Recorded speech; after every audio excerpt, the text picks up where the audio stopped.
He got out of the car, no shirt on, and went into a food place called Master Burger. But once he placed the order for his food, his attention switched right to Nipsey.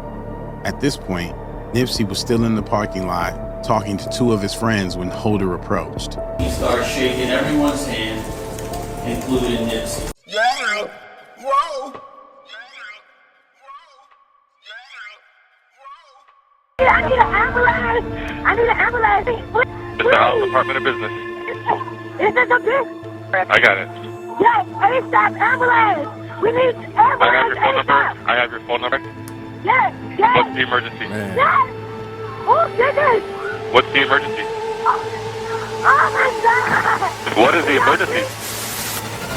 Thousands of fans of Grammy-nominated rapper and community activist Nipsey Hussle are in a state of shock today. They are mourning. Minutes ago, Eric Holder was taken from the Lakewood Sheriff's Station to downtown LA. 3 undercover cars with tinted windows and sirens blaring pulled out of the substation and sped off. It is now confirmed that the 29-year-old is in custody. I still don't think he acted alone. March 31st, 2019, Nipsey Hussle went to the Marathon Continue store, located at a mall at the intersection of Slauson and Crenshaw. Early transcript reports state he was there just a little after 3 o'clock in the afternoon. But on the official day of his trial after his murder, the exact time was listed at 2:50 p.m. He got out of his black parked car, no security, a humble celebrity, greeting people in the parking lot, signing autographs, and taking pictures with fans. Nipsey Hussle was a well-known Rolling 60 Crip member, but respected even by those in rival gangs. He ended up staying in the parking lot talking to friends. The timer was set. Approximately a little over 30 minutes from that time, Nipsey Hussle would be dead. At the same time, a man known as Eric Holder was on a collision course with Nipsey Hussle that would result in the prolific rapper losing his life. He was a failed rapper known to the industry as Fly Mac, and to the streets, he went by Shitty Cuz. BG Knockout, a man the streets would classify as an OG, told the origins of the relationship between Eric Holder and Nipsey Hussle. He was actually on Nipsey's label. Holder was a part of the Rolling 60s like Nipsey, and was signed to Hussle's label back in the day before snitching allegations got him kicked out of the gang, tatted all over his body. While Nipsey Hussle was at his store, Eric Holder was with the female companion he had relations with. She was 35-year-old Brianita Nicholson. She would soon learn that the man she allowed to get close to her was criminally intent on ending the life of the rapper Nipsey Hussle. Holder and Brianita went out on what she thought was a drive to the restaurant to get something to eat. Ironically, the location he chose was the mall at Slauson Avenue and Crenshaw Boulevard, the same where Nipsey's store was located. On him, he had his trusty black semi-automatic handgun, which he claimed he carried for protection. She wasn't yet aware of this fact at the time. As they pulled up to the mall, Nipsey's lifespan was unknowingly on the decline. Cameras caught her vehicle, a 2016 white Chevrolet Cruze, pulling into the parking lot beside Nipsey and his 2 homies, Herman Douglas, also known as Cowboy, and Evan McKenzie, also known as Rimpaw. When the car pulled up and they hit that corner, and when Nip asked Rimpaw, is that Shitty? Brianita made it known to Eric Holder that Nipsey Hussle was in the parking lot. "Hey, that's Nipsey Hussle," she said with excitement on her face. Later, she would testify on the stand with a more detailed description of her expressions. It could very well be she added more fuel to the fire because while with Holder, she mentioned to him, the man that had intimate relations with her, that Nipsey was fine. To her, she was just being a fan of the rapper, not knowing that Holder had bad blood with Nipsey. Holder almost just ignored the mention of Nipsey, which should have been the first sign as to the horrific events that was in play. Holder went about his business as normal, or so it appeared. He got out of the car, no shirt on, and went into a food place called Master Burger.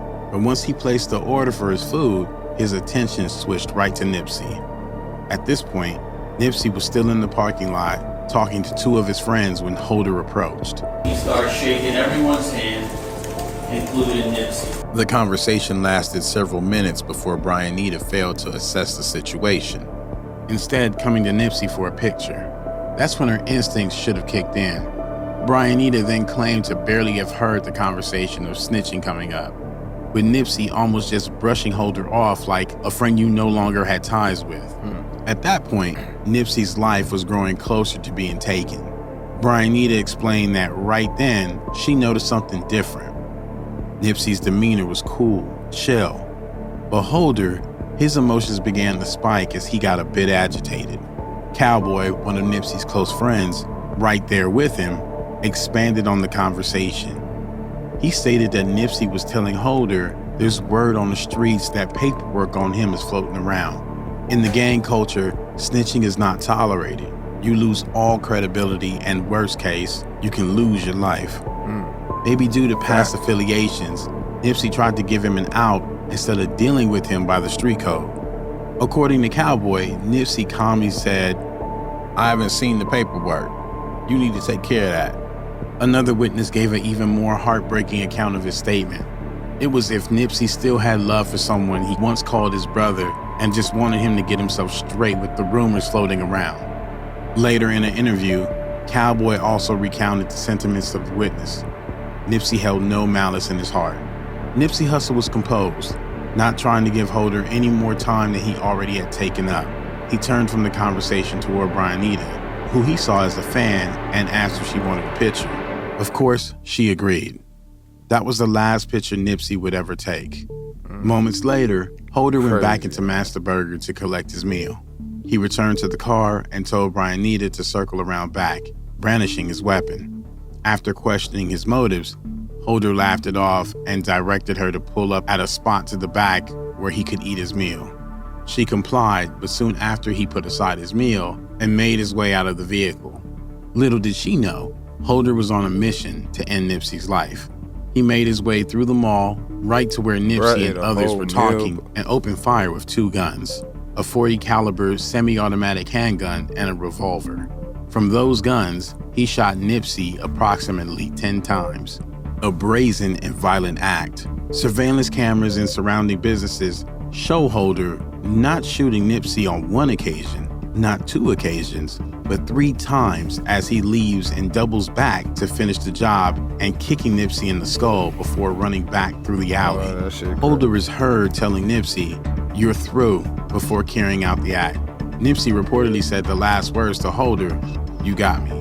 At approximately 3:20 p.m., Nipsey was on the ground fighting for his life with 2 others that were less injured in the attack. I ran over to Nip.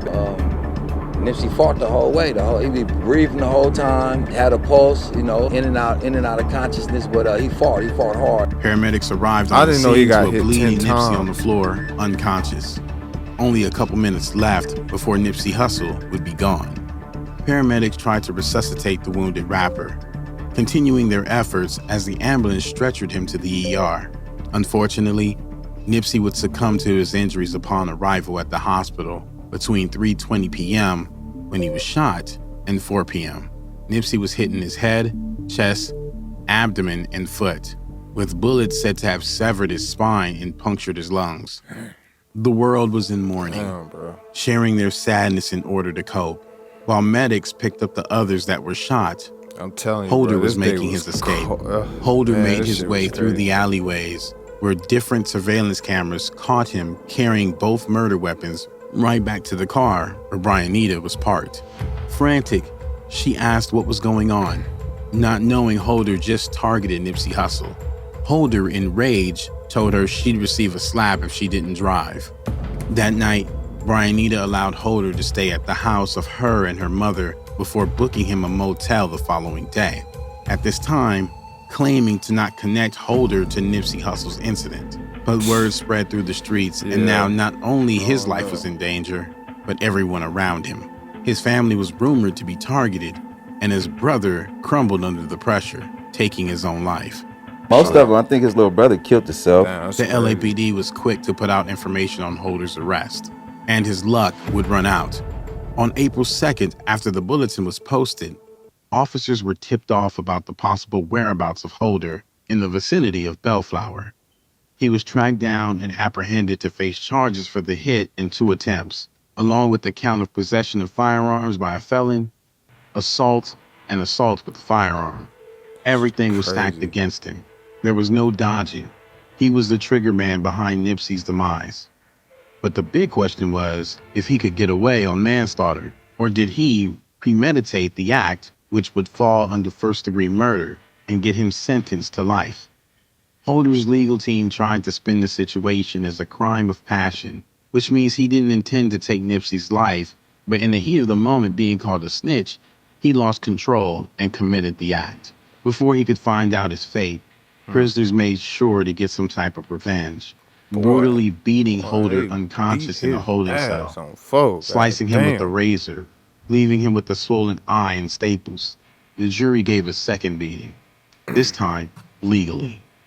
Convicted Holder of first-degree murder, Eric Holder has a long road ahead to face behind bars for his actions. Nipsey Hussle's fans, friends, and family mourn his passing, but have some closure to the person responsible for taking his life.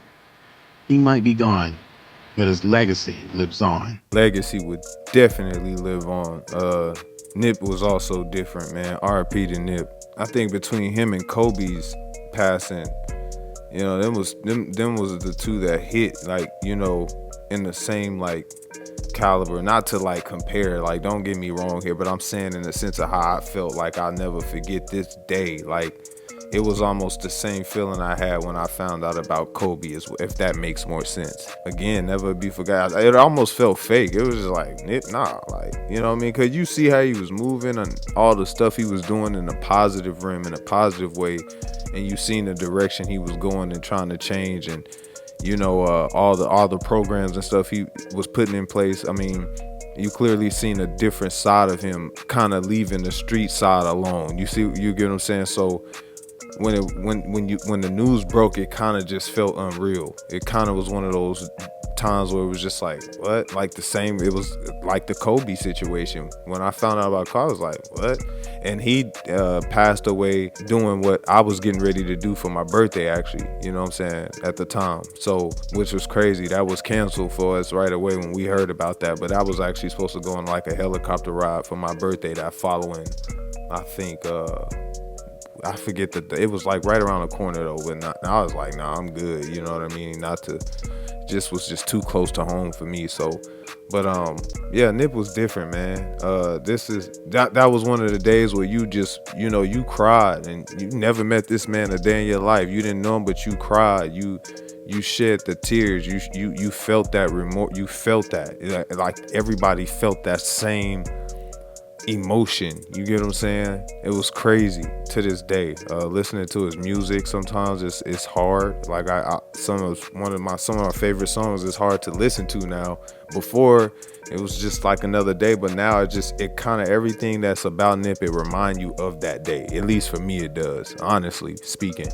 And I had became a fan naturally, organically, and not even through music. I found out about Nip through medicine. You know, that's my profession, you know what I mean? Medical, and I found out about Nip through studying. Like, you know, that's what I mean by organically finding out. It wasn't even the music that connected me to him. So it was a whole different type of feeling for me, you know what I'm saying? And the music just came later because I understood where he was coming from, you know, coming from the streets and all that other stuff. Like I said, it was just like a natural, organic gravitation that I had towards Nip, and just to see just what type of man he embodied, you know, everything he stood for, and I respected that as a man. So, you know, like I said, this day just changed everything. You know, another good one gone too soon.